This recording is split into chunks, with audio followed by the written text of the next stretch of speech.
Okay, thank you guys for your time today. So today we're gonna walk you through rescheduling. We got a number of emails earlier this week that our user base needed to reschedule tests that are currently scheduled. So we thought walking everyone through this brief training would really help out. We've even added a feature here 2 days ago so that we can make it even easier on you. And that's what I'm going to show you today. So really quickly, I'm just going to walk through my test so you can see how it's set up. So I click the Edit with Wizard button from my dashboard, and I'm just going to start at the location step. So you can see I have this test set up as on site, my San Francisco site. I'm going to do assisted check-in, which means that I am going to go to collection in Regeduling and check the person in when they arrive. Hey, Steve, thanks for coming in. I check their ID and I monitor them as they go through the process, okay? And of course, the most important part here is, will you be using Regeduling to recruit? Yes is the answer. So let's just walk to our next step. Our next step is our participants. So here, I told Regeduling I wanted 100 people to participate in our test, and we'll see how that translates into recruiting as well. Our next step is our schedule. So I currently have this test scheduled for today, the 19th, in booth area 1 only.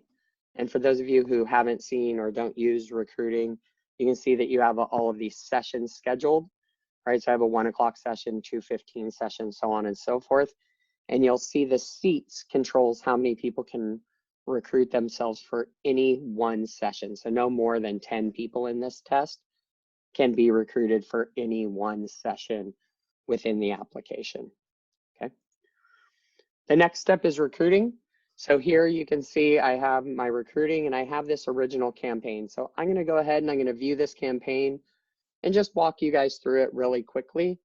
Since I've already built it, it's gonna go into the summary, but we'll walk through the details. Again, some of the people on this call may not be completely familiar with recruiting, so we can walk through this quickly. There's some options here. You can name your campaign. You have some other options below. So there's 3 checkmark boxes. Make the campaign accessible from the subject portal. We have something called my.regeduling.net. It allows your consumers the ability to see tests they may qualify for. They can click and try to qualify through a recruiting screener. They can see what tests they're scheduled for, what times, etc., through their own portal account and update their own contact information. You can disable scheduling. That would really be more for you want to do an email recruit followed by a phone recruit to make sure the people really are who they say they are. That works great if you're recruiting for tests where articulation is important. So you want to do a focus group, you want to do descriptive analysis, and you want to make sure that that person really is who they say they are. Allow anonymous access is a pretty cool feature. It sets up a static URL recruit that people can use to share that recruit with other individuals. I always use the example of my wife, who knows a lot of people with 4, 6, and 8-year-olds. So if your database is low on 4, 6, and 8-year-olds, you may want to incentivize those moms or dads for recruiting their friends to come to the test, and you can do that through the anonymous access there as well. Subject exclusion settings here, I keep mine really low. We do have a minimum of an hour. The exclusion applies to how often people can participate in tests. But really, let's get to the meat and potatoes here, which is the custom filters, right? So custom filters are pre-screening activities that control who can come into a test. So here you can see, this is anybody who's been on the phone with me on a demo knows I always do vanilla ice cream demos. So here you can see, instead of including vanilla ice cream in my demographic, I chose to exclude people who were strawberry or chocolate ice cream most often, because I know I don't have an answer to this question everywhere in my database, right? So you can see by choosing exclude, I have 590 subjects total available that may qualify for my test, right? Versus if I get rid of this and instead include vanilla most often,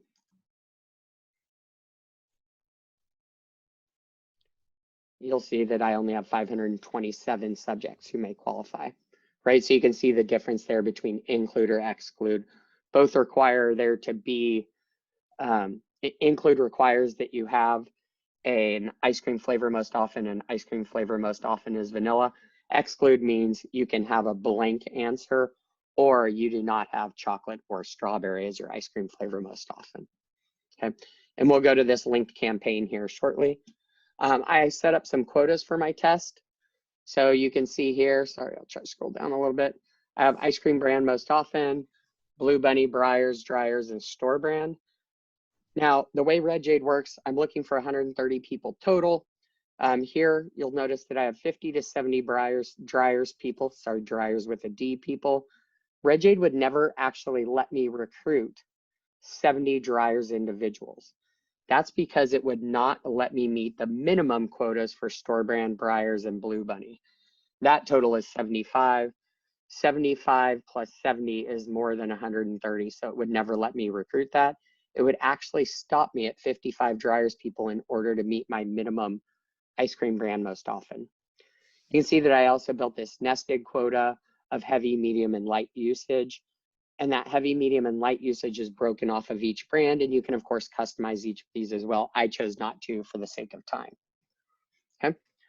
Next step is your recruiting screener. I made the world's easiest recruit, so I apologize in advance. Basically, are you available for testing today? Right, and I went ahead in the termination scenarios.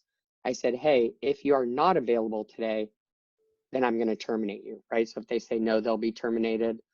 I have ice cream brand most often. I also have that as a termination. I did not set that as a termination, sorry. What I did do is I do have demographic assignments for store brand, Breyers, Blue Bunny, and Dryers. Now, if I wanted to, I can add a termination scenario for brand, and I can say, let's terminate if they say other, right? You'll also see what I did here is I set Breyers, Blue Bunny, and Dryers are going to rotate. It's going to be random across subjects. I did set store brand in a fixed position, and I set other in a fixed position and required explanation. So you can do that as well. That also works in your questionnaires. Okay. I also set demographic assignments for light, medium, and heavy usage. Those aren't consumer-friendly terms. So for example, light usage is anybody who answers monthly, every 2 to 3 months, or every 6 months. Okay, so just a quick background on recruiting, just so you can kind of see how this works. Let's go ahead and close this. Okay, so now let's get to why we're all here, which is how you reschedule people, right? So let's imagine that you have this test scheduled for Thursday, today, later today, and you need to reschedule your test. All right, so from here, those of you on the call who use recruiting know that if you move your test date or delete your test date, it is going to take your candidates who are currently scheduled, and you'll see here I have 11 of them, and it's going to move them to the unscheduled category.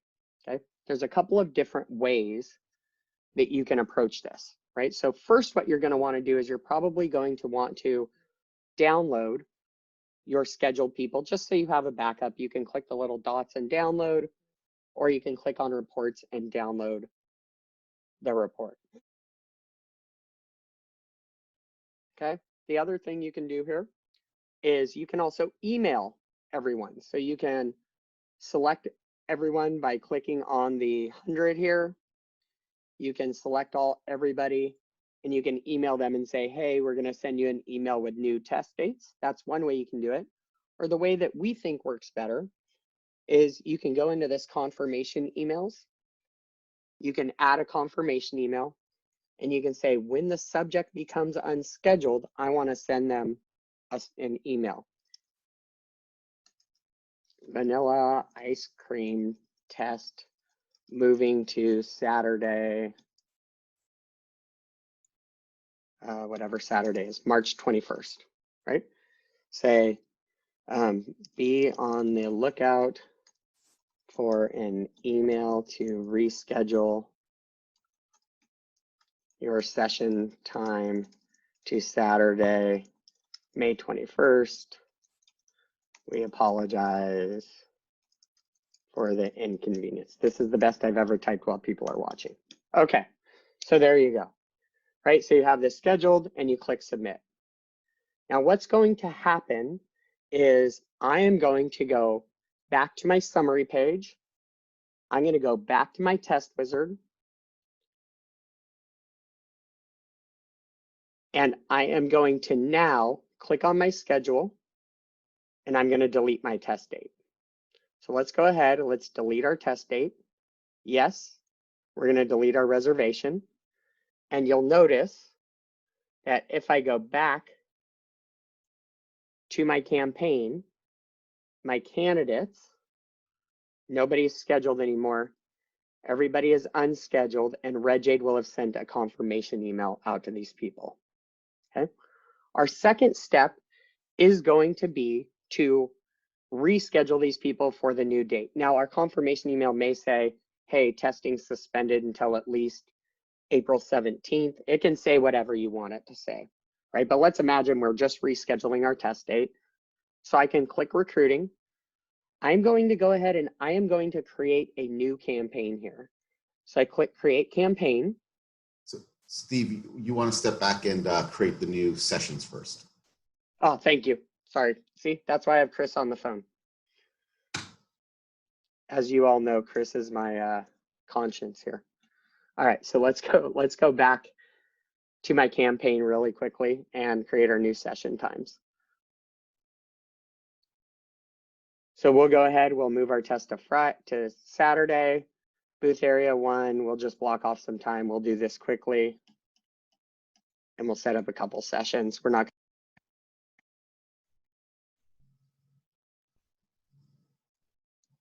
And you can see you can add your session times. If you wanted to block time before, you can put time before. Okay, and it will move the other sessions down. And I'm just going to go ahead and click submit. We don't need to spend a bunch of time there. All right, and let's go ahead and now go back to our recruit here. Okay, create our campaign. Okay, so the first thing we're going to do is we're going to scroll down and we're going to copy our existing campaign. So I click copy. I search for our campaign, which will be the original recruit I just completed. And I am going to copy the quotas over. I do this so that I can pull any existing quotas from that original project into this test. So I'm going to go ahead, I'm going to click copy quotas, and I'm going to click copy.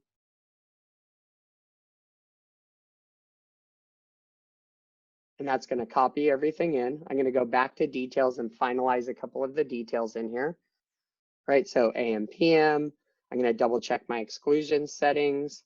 I'm going to check my custom filters, right? And here is where I'm going to add my filter. Sorry, I'm going to link my campaign first, right, Chris? Yes. I'm going to link my original recruit. And would you like to exclude subjects who did not qualify? Yes, for now. And then we're actually going to go in here and change this campaign qualification from without comes scheduled, schedule conflict, qualified, accepted, and alternate. And we're going to actually change this to unscheduled. Now you'll notice I had to scroll down. And you'll notice my 12 people are automatically available for this test. Now, another thing that you may want to do here is if you're worried about not having enough people, you may want to include alternates as well. You can always go back and include them later. You'll notice alternates is in this as well. And we're going to click submit. Okay. We double check our quotas are all set here. I'm going to go ahead and click continue. And now I'm going to create a really quick screener. There's a couple of things here. One is, since I had quotas on this test, if you don't have quotas, this is not required, but I had quotas on my original screener. So I need Rescheduling to pull those quotas forward. So I have to have a screener at least exist. And there's a couple of things you can do here. You can either, one, you can create a questionnaire timer, and you can literally just have it be 0 seconds long. You can have it start on page 1 and auto advance. The person on the other end won't even see anything, but it will automatically append your quotas to this next test. Or what I think is even a better idea is,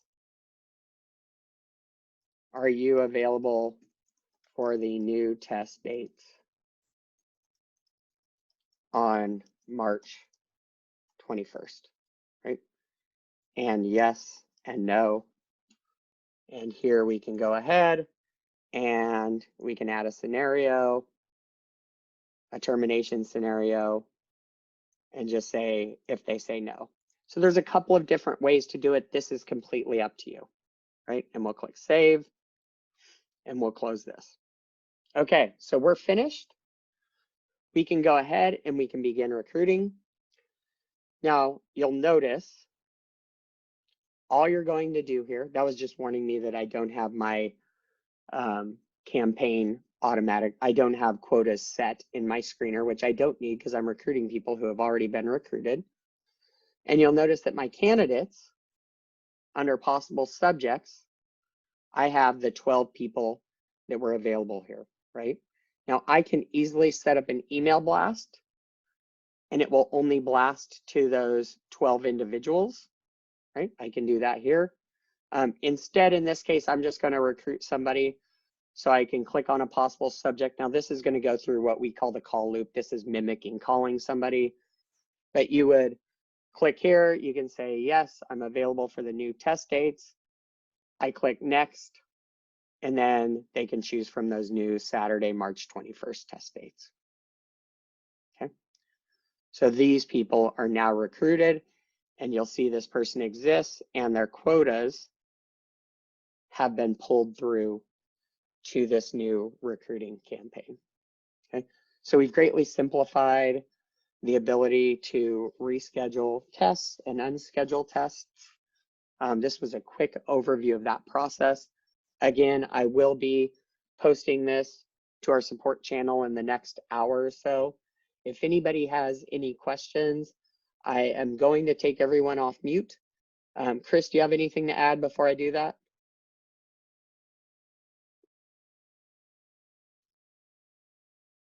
I'll take that as a no. So Sorry, I was muted. No, I have nothing additional to add. That covers everything. Okay, so I'm going to go ahead. I'm going to click stop recording. If you have any